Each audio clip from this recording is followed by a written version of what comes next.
Live on. That was live. Oh my. Okay. Doesn't matter. Um. Hello, everybody. We're back for the fifth time. Okay. So now we're going to have to do a lot of explaining in the comments. So that when someone digs this video up after a few years, they realize, oh, the guy isn't a moron. He can count. Right now this is part five. Part two, three, and four are lost to history because um technical issues. Let's just say. Yeah. So now I have a burning hate for OBS, and not much else has changed. So let's finally begin at 11:50, 3 hours after the deadline, or not the deadline, but like when I was supposed to start. Let's now go and do systems of logic. Okay, so without further ado, in an age of computers and automation, almost every electronic device has at least 1 billion function. For example, many current models of automobile will emit a high-pitched whine, buzz, or utter a disturbing noise until the drivers fasten their seatbelts. So we can model that with some function W that warns the driver. And so it only warns the driver when obviously the seatbelt is off and the ignition is on. Because in any other case, for example, if the seatbelt was off but the ignition was off, then you're just sitting in your car, and it's not really the car's business what you're doing in there, and it's not really a risk to your safety. So yeah, so we can say that this function W is true, that it's warning the user if one, if if the ignition is on. So if the ignition is on and the whatchamacallit and the seatbelt is off. Nice. So yeah, then you can model the ignition and seatbelt as A. Oh crap! Actually, this is not needed. So you can model ignition as A, and model seatbelt as B, and then you can just say if A equals 1 and B equals 0 because 1 is true and 0 is false. So yeah, you can do that pretty simply.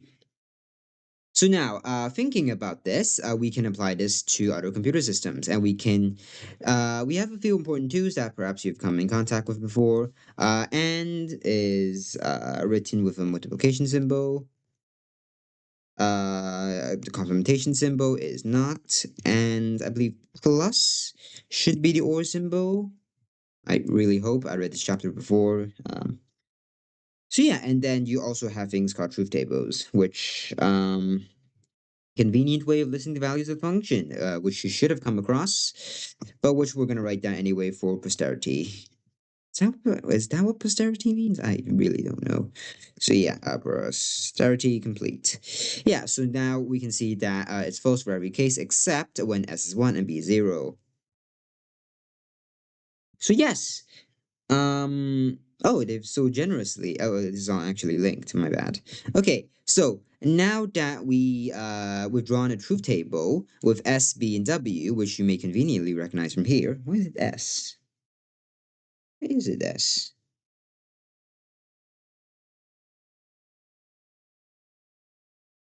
Hmm, that's odd. I was A before. Oh, whatever. We'll just assume it's a typo, right? So let's just pretend this is A for no reason whatsoever. Yeah. So this is A, and this is our truth table. So you can see here that they actually take this, right? They take this, and what they do,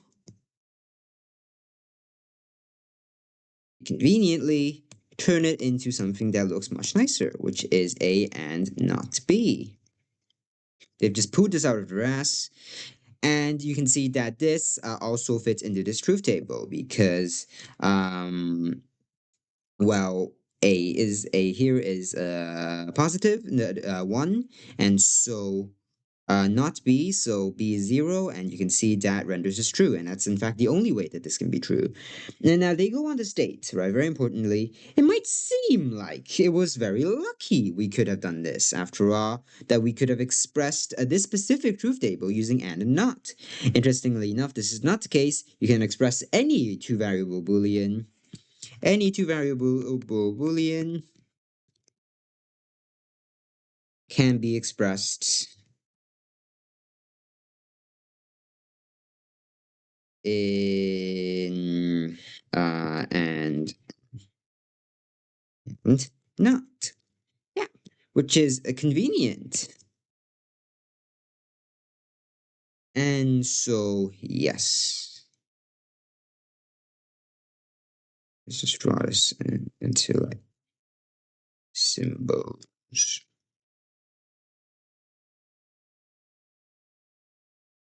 Actually, no, this is too long. Give me a second. Let me clean this up. Okay, so yeah, the symbols, and yeah.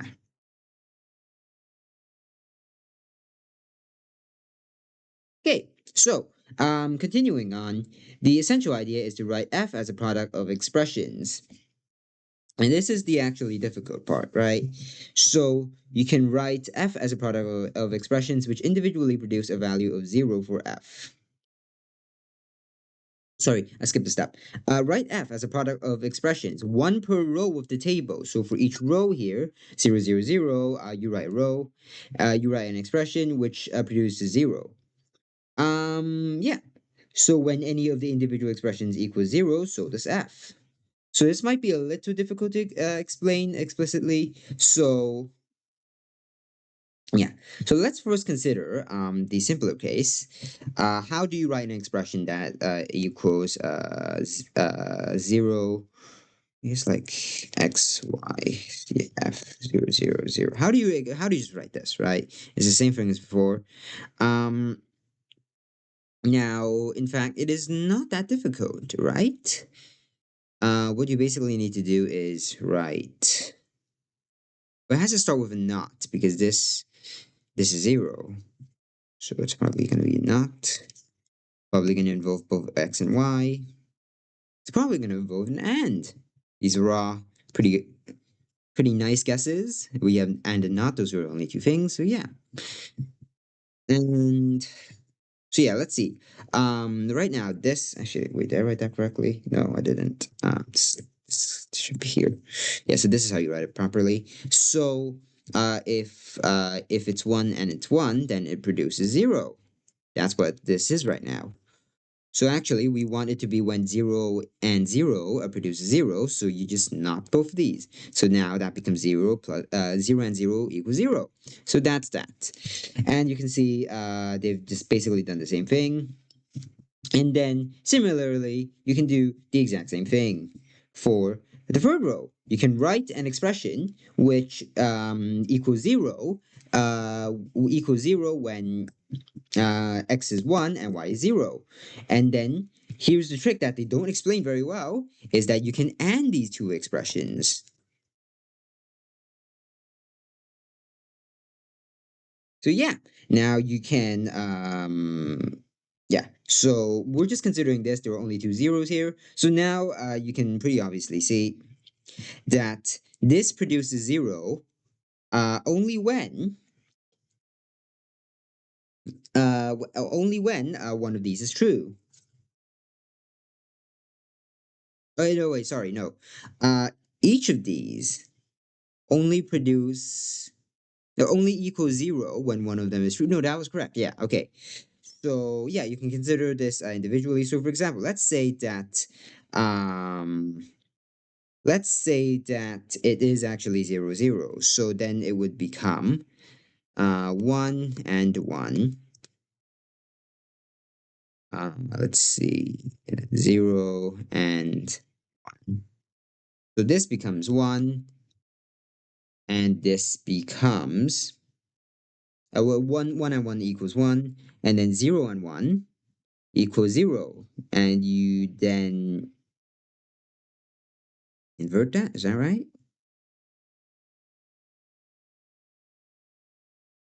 Should be. So yeah, you then invert that. 0 and 1 equals 0, then you invert that into 1. And then you can see this. You invert the 1, that becomes 0. So then you can see, oh no, there's actually a gap in here because if it was any other case, then it would be 1 and 1 and 1 and 1 and so forth. So for this, it just be 1 and 1. But here, there's a 0, which means that the entire and expression across the entire thing fails. And so this becomes simply 0. And so, yeah. So basically, it's rather odd because normally in Boolean algebra, you would be considering like K-maps, you'd be counting the number of ones, but here you're actually counting the number of zeros. You're figuring how many zeros there are, which is quite an unorthodox approach, but it works. So yeah. Now, they go on ahead and give us a huge table of function names and symbols and how the symbols can be. So yeah, most of these you will probably recognize, like or and, not, exclusive or. Equivalence is a bit weird.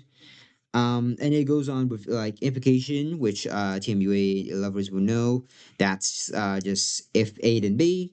Then you have reverse non-implication. You have projection. And yeah, a bunch of weird things. So we're just gonna ignore that for now. Okay, and now we can say something quite interesting. Wait, why did I erase all that? I just realized.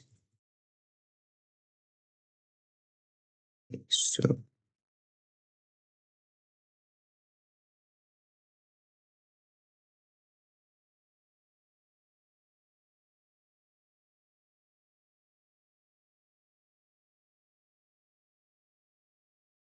okay, now I'm starting to run into a problem. Maybe I should just write this entire thing out.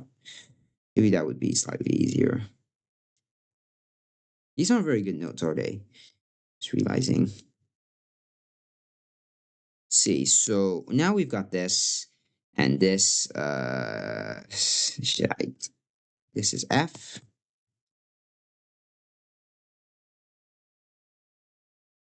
Just below.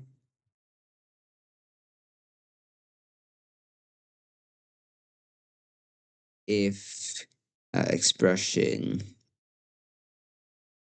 but if let's see, if any individual expression is 0,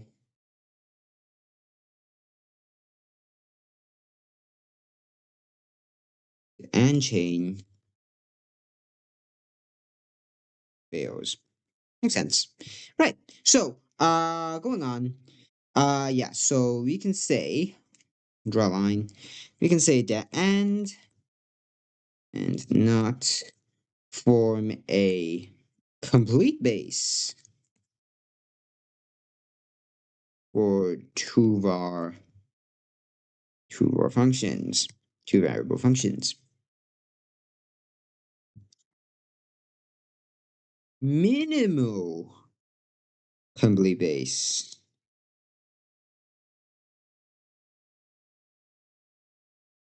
Neither alone is enough.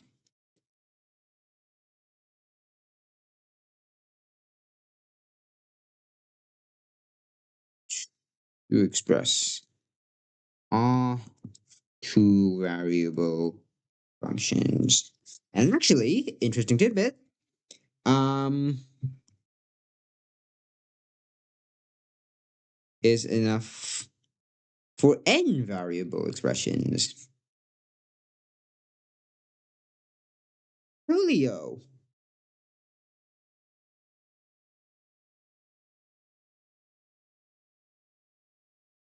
So yeah, you can do this by pretty simply look at each row of truth table,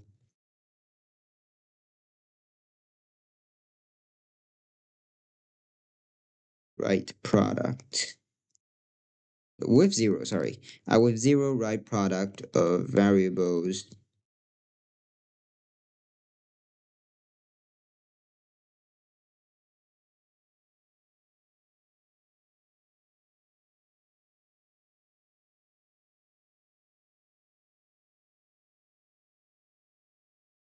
So e.g., this is getting pretty indented. 0 1 0 0 1 1 equals x1,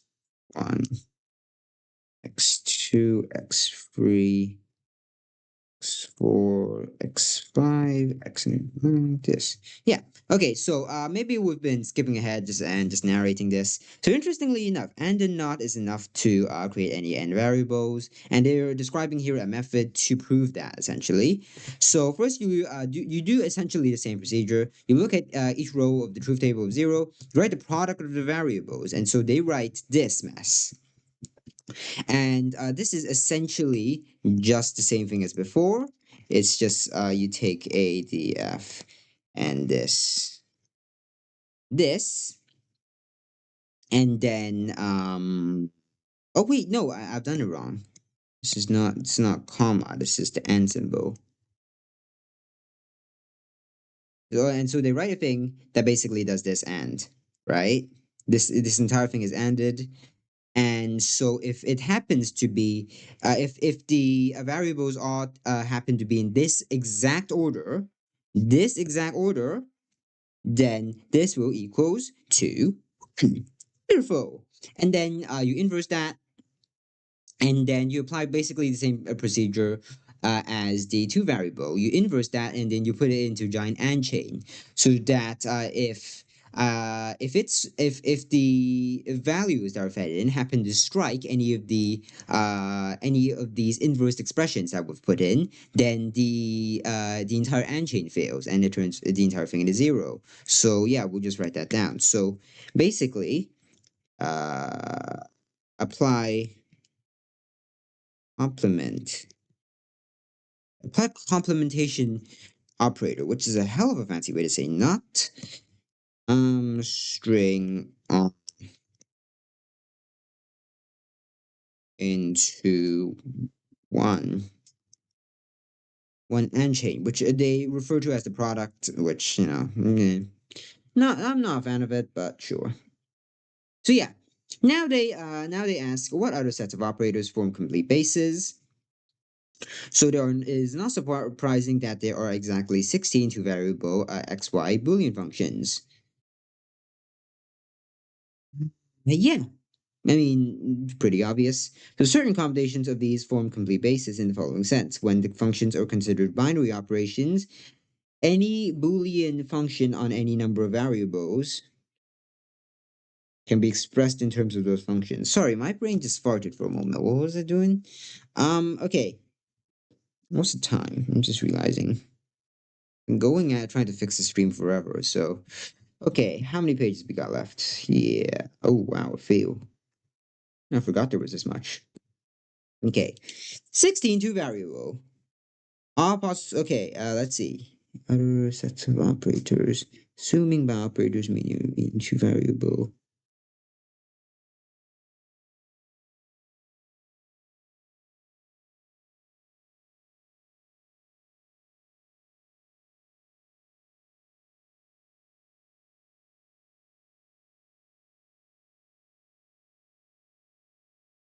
What which other sets of operators form complete bases? Assuming that by operators we mean two variable Boolean functions. Oh, I see. Okay, so by operators, they mean two variable Boolean functions, as in the excluding not. So not isn't in this. We may answer this question only after we have examined all the possible two variable functions. So yeah, there are 16 of them, which is just 2 to the power 4, which isn't surprising.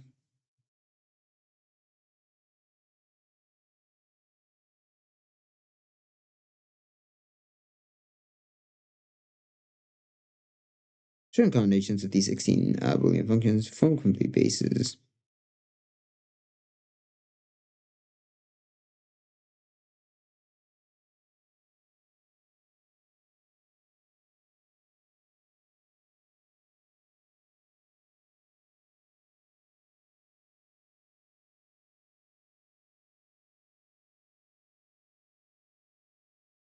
Okay, so I'm rereading this because I read this once, and clearly I didn't understand this completely. Otherwise, I wouldn't be sat here. Okay, so let's see. Let's first make a note of the interesting fact. There are beautiful team possible Duval functions, right? Which is interesting.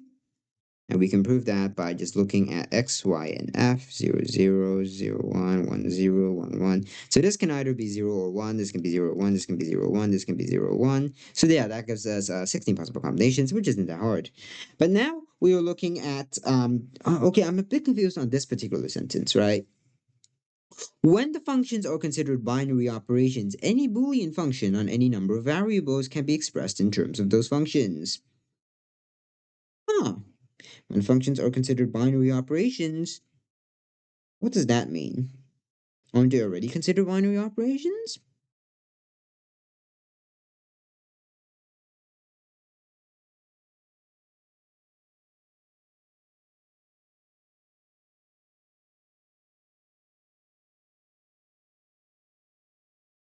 Oh, no. So they consider operations as in, like, something that you can work with in order to make other functions, I guess?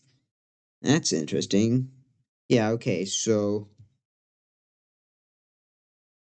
let's see. Yeah, okay, so that's not really that notable.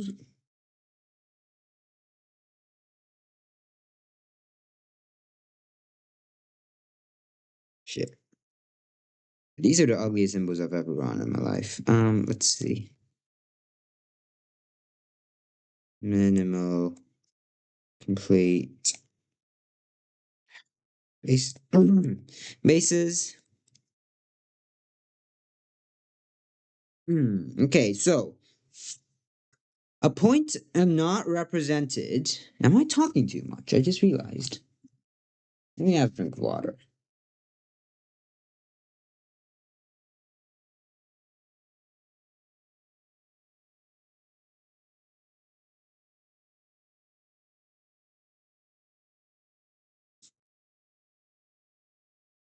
Okay, so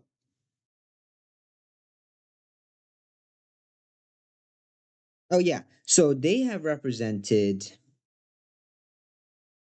all of the possible minimal complete bases here. So they represented them as points.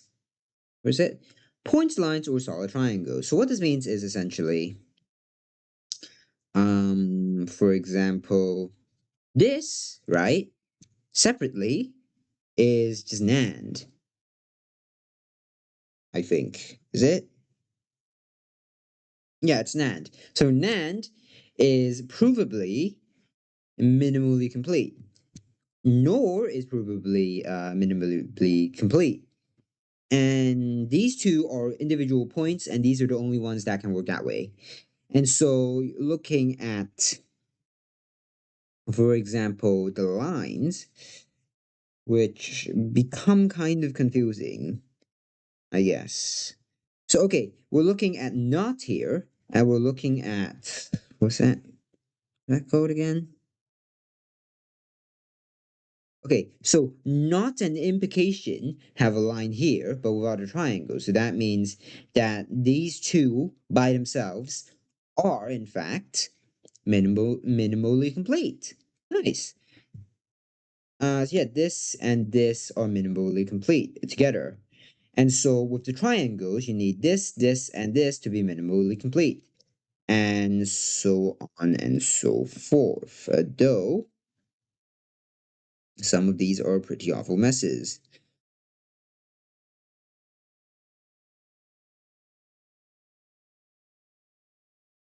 Like for example, this is placed here. This is actually here. So yeah, if you merge this thing in the middle, this thing in the middle, and this thing, then you form another minimally complete base. Now, whether what the hell these are, I have no idea.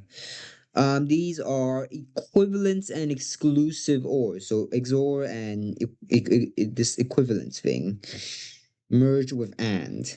So that forms another minimally complete base, although I don't know how anyone ever managed to prove that.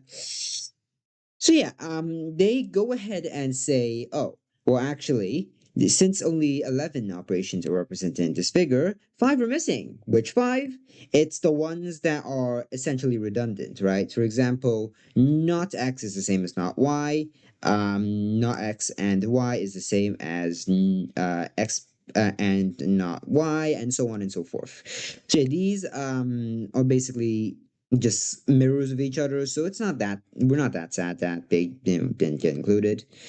In the context of computer logic, they go very significantly.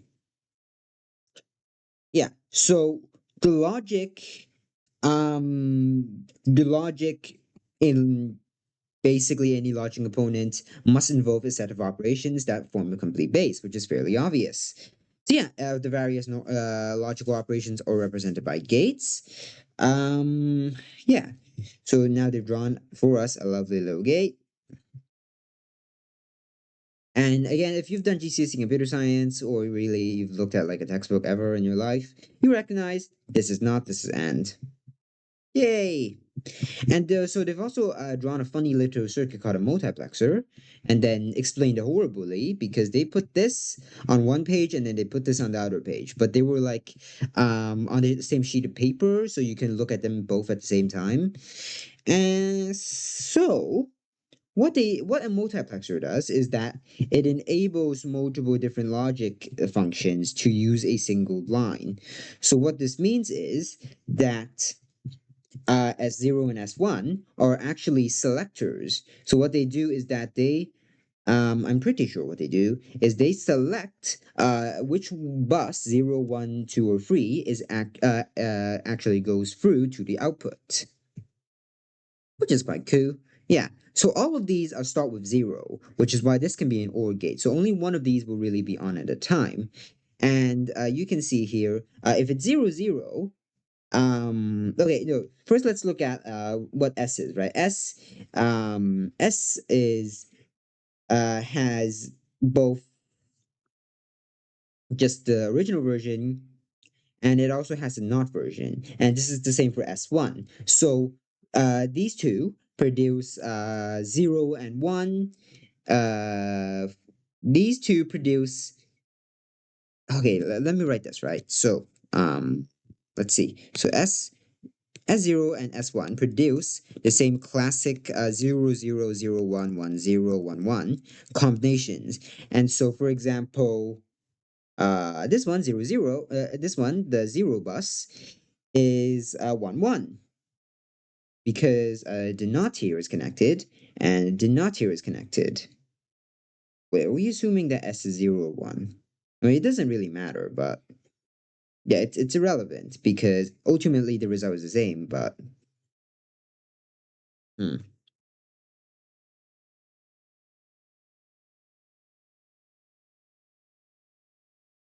Yeah, I guess we're assuming that it's 0, 0. Yeah, okay. So if it's 0, 0, okay, if S is equals to 0 and and S1 is S0 is equal to 0 and S1 is equal to 1, then this would be easier if I could annotate this diagram. I'm just saying. Maybe I can screenshot it. Can I like copy the image? Not really. Can I draw on it? Nope, definitely not. It's a library book. I didn't draw on a library book. Oh wait, I can just draw this out myself. Okay, let's see if I can manage this.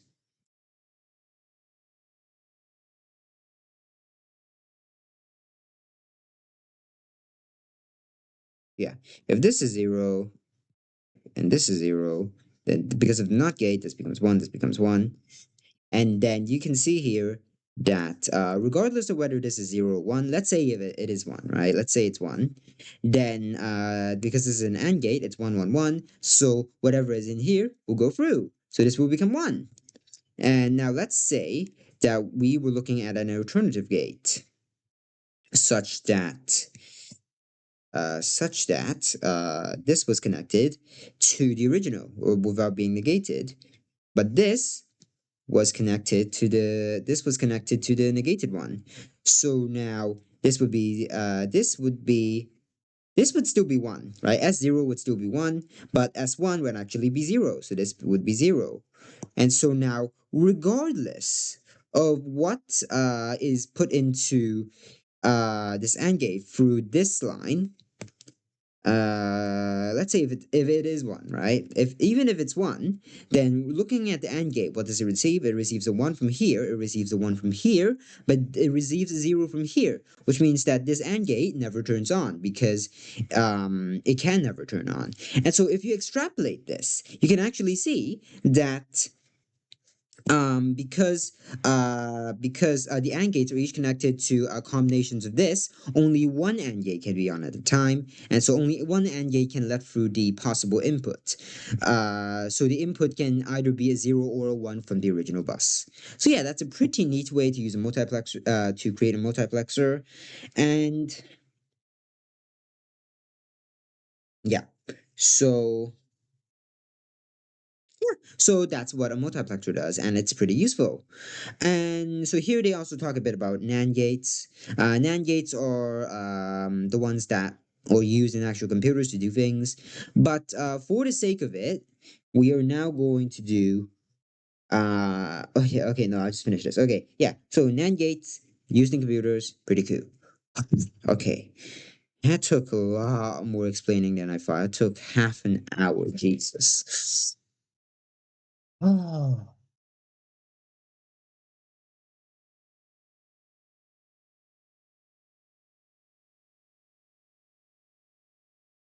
This supposed to be how math teachers feel. Wow, this feels terrible.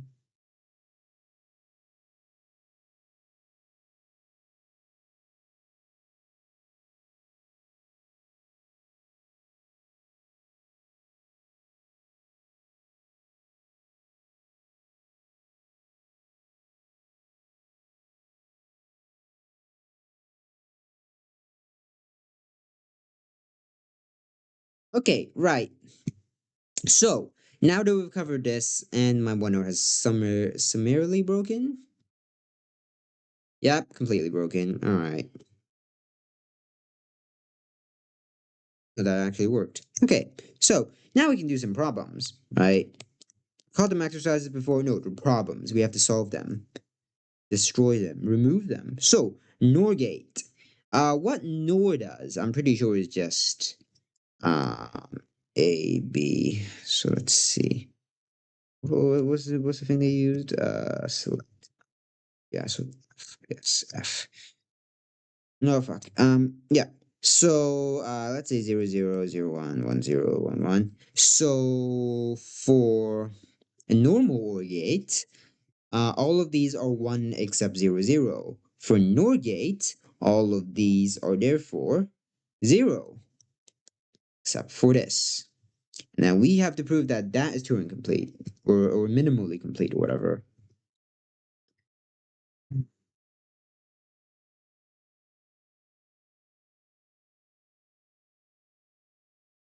Okay, so let's see here.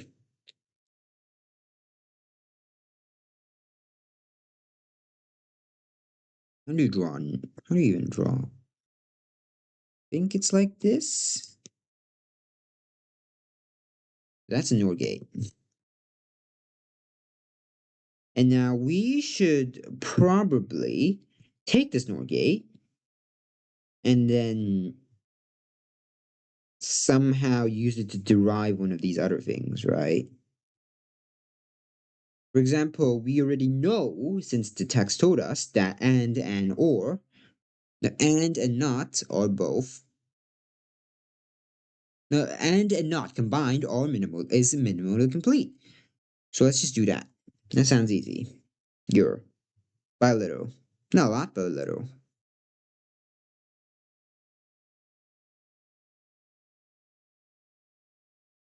Problem is, how do you go about that? Let's make a not gate, right? We can't do that, can we? Well, I guess you could actually. No. So if you just did this, right? Let's say this was 0, so then it'd be 0, 0, which is would be 1. Yeah, so if you take, okay, so this is a weird trick. If you take a single variable and you put the same the value of that single variable into both slots of the NOR gate, then you can produce some pretty interesting outcomes. Like if you put 0 in, then it just becomes 0, 0, which becomes 1. If you put a 1 in, it becomes 1, 1, which becomes 0. So in that way, you can just create a NOR gate. So that's a NOR gate. Now we have to create an AND gate. Again, how do you do that?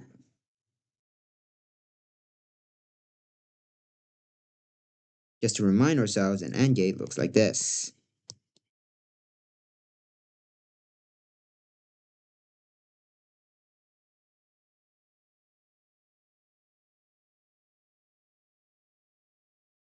We also have a NOT, so we can theoretically do this. That would be sufficient because we could then easily turn this into this. So we can use like a what do you call it, a double-ended approach, right? So we already know the answer, which is an AND gate that we're trying to prove, and we already know and we also have the initial point, so we can work backwards from the answer to try and figure this out. So 0, 0, 0, 1, 1, 1, 1, 0. This is gonna require some quackery, isn't it? I feel like we're gonna need more space than this. So I feel like we're gonna be making some significant mistakes. So let's first try and figure out a way to make 1, 1 equal to 1, right?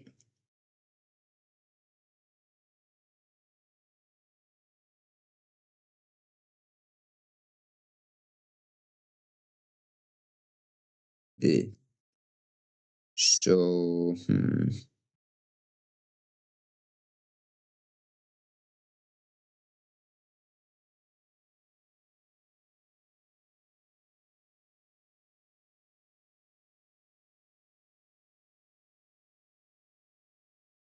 what if you made an not gate? So what if you did this for each one of them? For example, if this was 1, 1, then this would be 0, 0. Then in fact, it would produce 1. Wonderful. So yeah, what if this was in fact 0? So this became 1.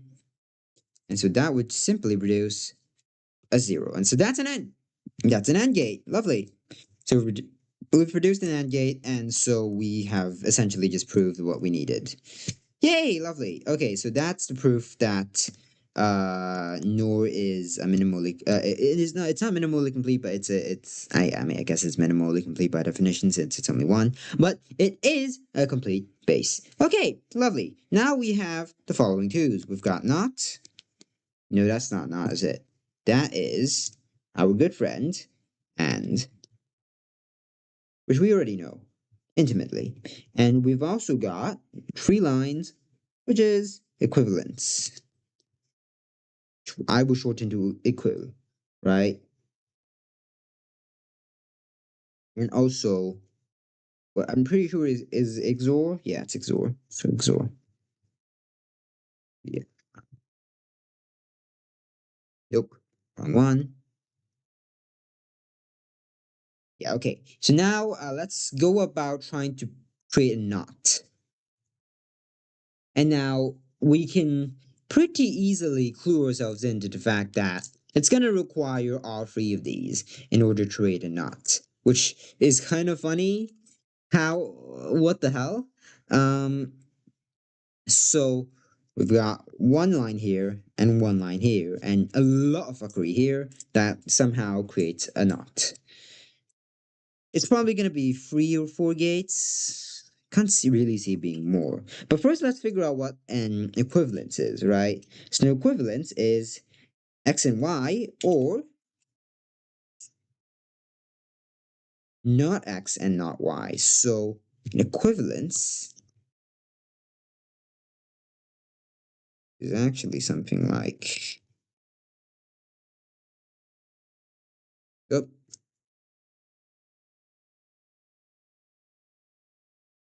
for the sake of clarity. Yeah, so it's one here, it's one here, zero, it's zero here. Yeah, so that's what an equivalence is. I guess we'll draw out the XOR for like good measure, you know.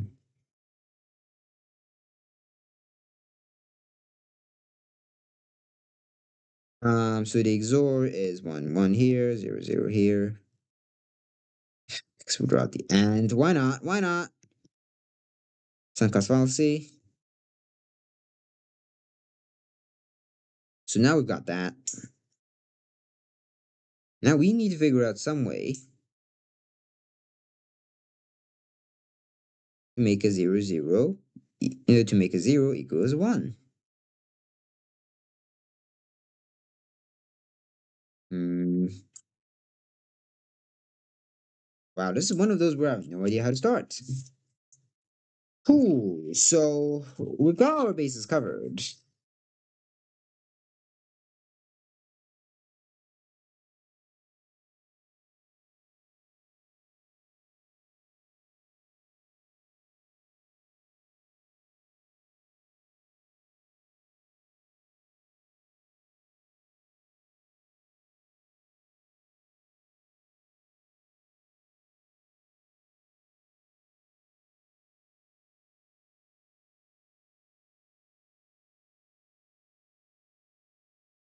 Yeah, so let's see.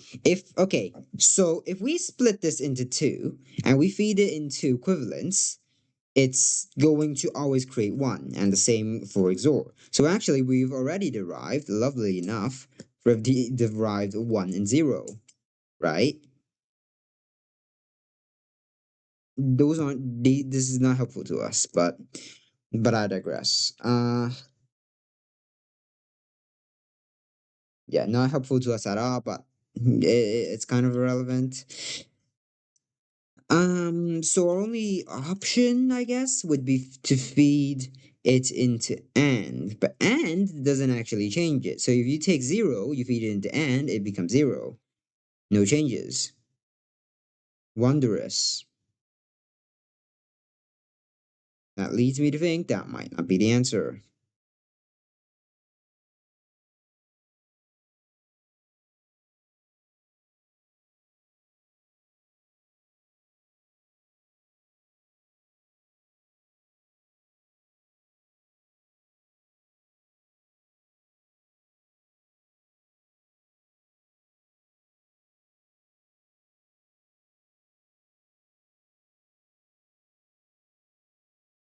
What if we use the fact that these were constantly one and zero, right? So let's say, what if we did this? We have a box that produces one. We have an AND.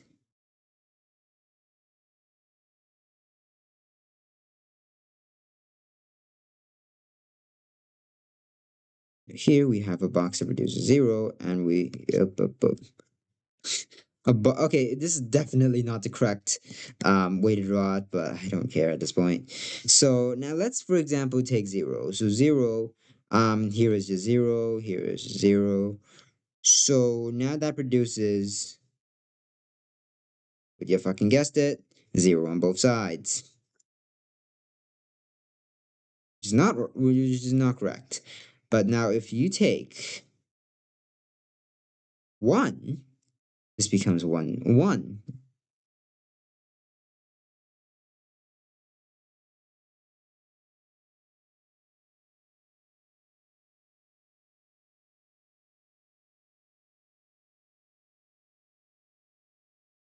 which isn't helpful to us at all. Okay, so we're back where we started.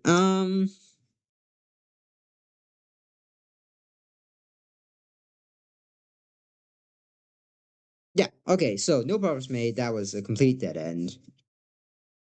Hmm.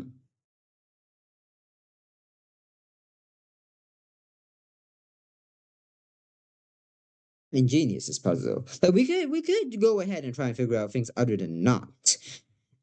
We could try.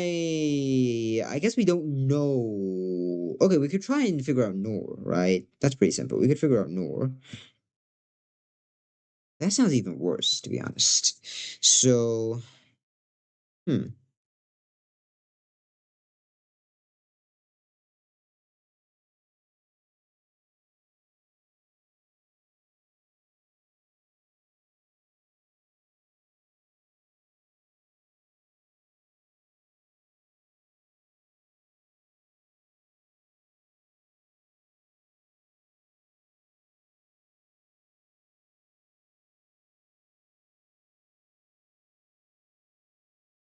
Wait, I just realized this is good, right? Okay, so what this currently produces is, let's see, let's just do it like this, right? What this currently produces is, let's say there's an X, and then there is top and there's bottom. So when this is zero, okay, when this is one, this becomes one, this becomes zero. This is zero, they're both zero. Wait, isn't this just one of these? One of these should work, right? Oh yeah, so we plug it into an equivalence. A box that says equivalence on it, because I don't know how to draw an equivalence and I can't be bothered to Google it. Which produces the correct answer. Oh my days! So you use two AND gates and two equivalences and an XOR, and you can produce the correct answer. Wow, that's crazy. I wonder if you can make that simpler. Most likely.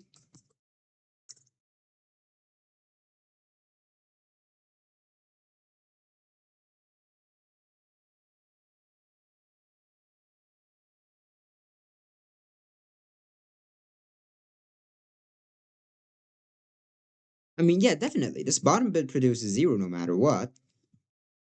Make it zero.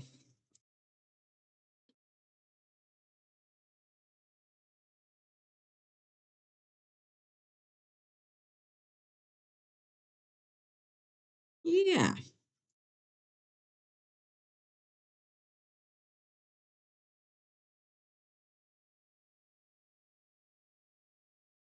Is AND gate here even needed?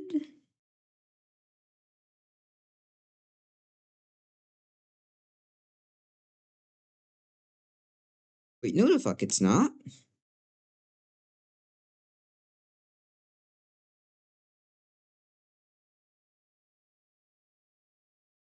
Sure. Oh no, because the and is required for so the and is required for, what do you call it? Okay, so the way that we're proving this is that we're proving that this can produce not. And so, since this already has and in it, then and not are a complete base. So therefore, this proves that this must also be a complete base. But what I was thinking was that to create not, you would require all three of them, because all three of them is a complete base. But it's not, because and is already required. It's already used to prove that it's a complete base. Okay, so first of all, I assumed there was a minimal base, which was wrong. But then I also make the wrong assumption that and would be required here, which it was not. So yeah, this is just, it's just two gates in order to prove not. Huh. Damn, that's crazy. All right. Okay, so let's go. Ooh, let's go on the free. And it's bugged out again. Please stop bugging out. Please, please stop bugging out.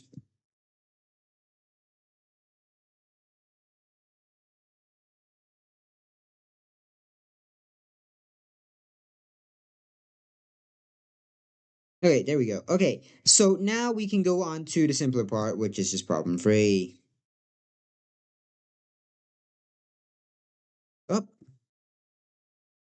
So, problem free, redraw the multiplexer circuit using only NAND gates and make it as simple as possible. Is this the simplest NAND gate, which acts as a multiplexer on 4 input lines? Boo! Terrible. So,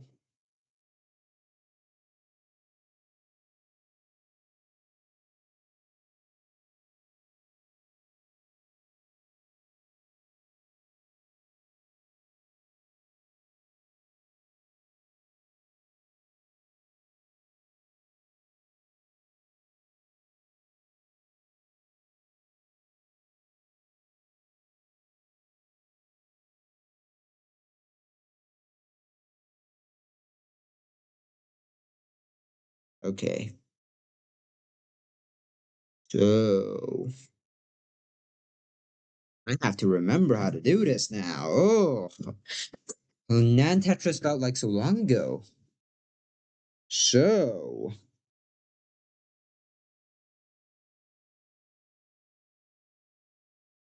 This is gonna require a lot of paper, or I guess a lot of storage. I don't know.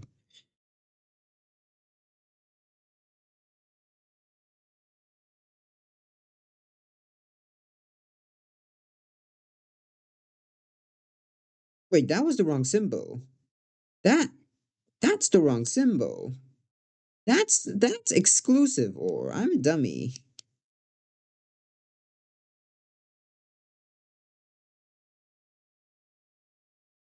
I'm a dummy. That's exclusive or I just realized. Yeah, no, that didn't sound right. Yeah, okay, so and so oh then you have to use multiple AND gates. Because this is actually a combination of AND gates. A lot of AND gates.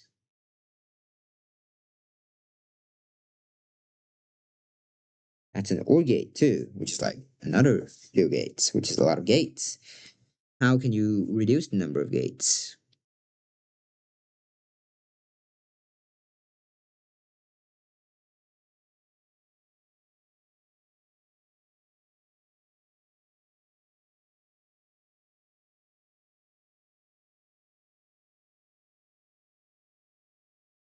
Oftentimes, the solution to these is to consider the thing as a whole, as opposed to looking at individual parts to optimize, because you can pretty easily like optimize or not actually.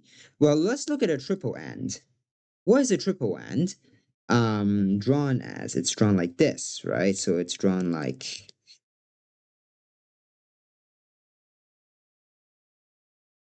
this. A B. Actually, I should flip this, right? Flip.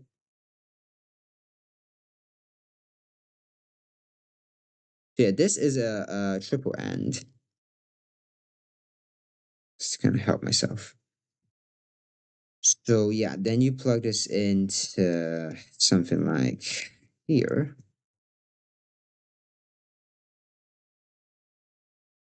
and that. So that's four gates.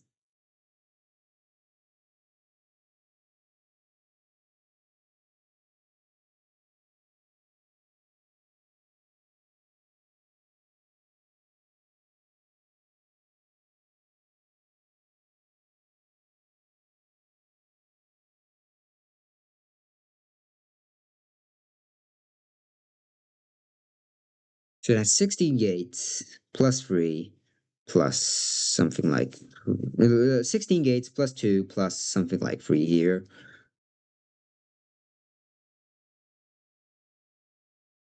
The thing is, these all produce like unique results, so you can't really like integrate them together, can you?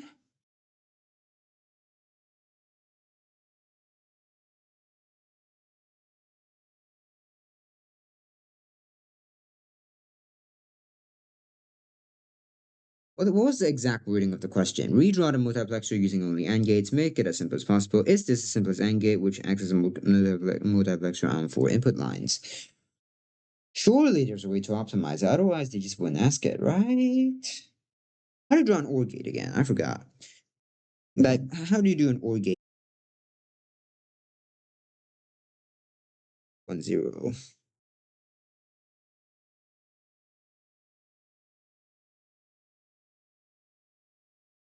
Then 0 1.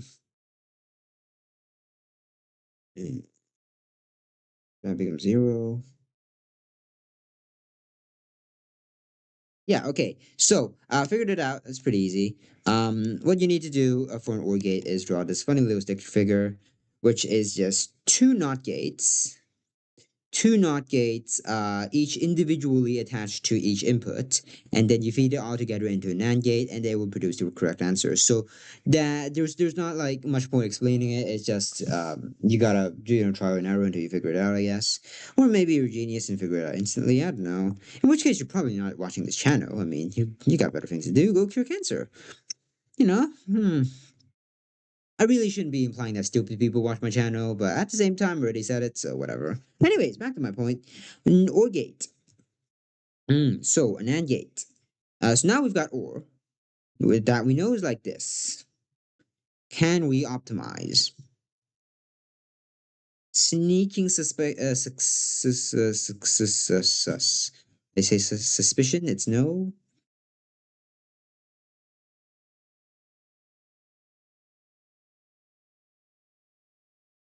Hmm. I don't know.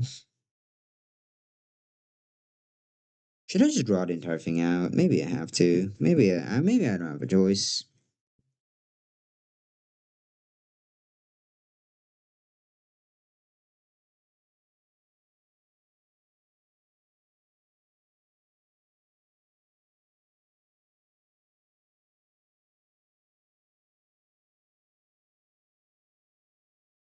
Oh, I didn't know.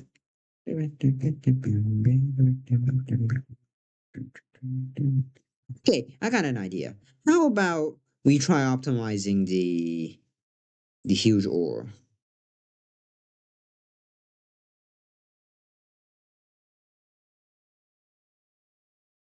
Nah, okay, you know what? We'll follow the instructions. Let's draw the entire thing out. It's gonna require a lot more space than this. Let's just prepare for that in hindsight. So, let's see here. So, E8.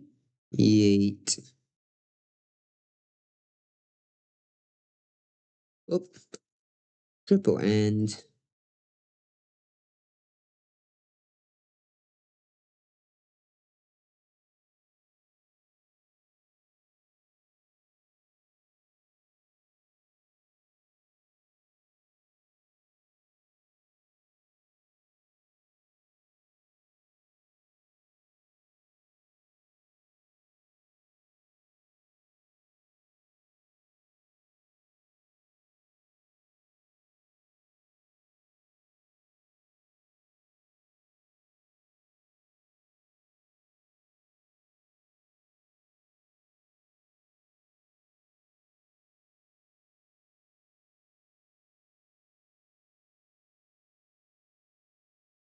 do, do, do, do. That looks like a do. Do, re, mi, fa, so. Mi. Yeah, so, do, do. No, wait, that's wrong.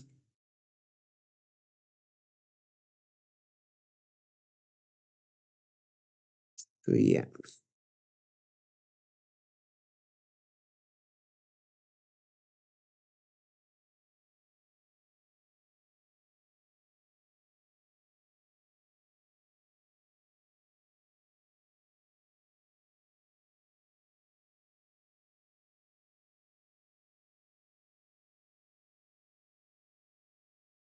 No, this is already a mess. Okay, so this. Oh, no, no, no, no, no, no, no. So, I guess this can go like here. And then this goes here. This goes here. Lovely. This just goes here. This just goes here. And then now we've got that set up. We can do the huge ore.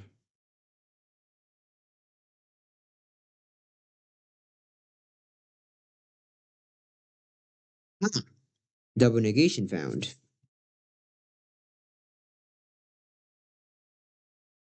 So we can actually ignore the double negation and don't negate anything.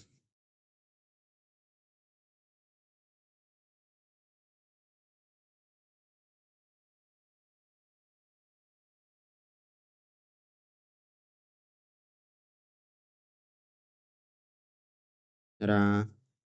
Yeah, so that's less terrible, I hope. So yeah, that's 8, 12, 16, 7, 17, 19. So that's 19 of them, which is better.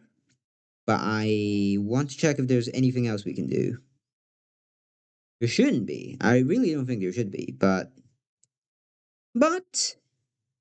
there are always buts. . . . . . . . . . . . . . . . . . . . . . . . . . . . . . . . . . . . . . . . . . . . . . . . . . . . . . . . . I think this is done. Yeah, so I think this is the complete solution with 19, holy shit, 19, what do you call them, 1998 multiplexer. If someone else finds a better solution, please let me know. But that should be it. Yep. And then right now we're gonna end the stream because it's actually very late and I'm very hungry. And how much time did I spend on this? An hour exactly. So that's all right. That's all right by my standards, I guess. I hope this chapter would be a bit quicker, but I suppose I'll just have to expect 1 hour from now on. Yep.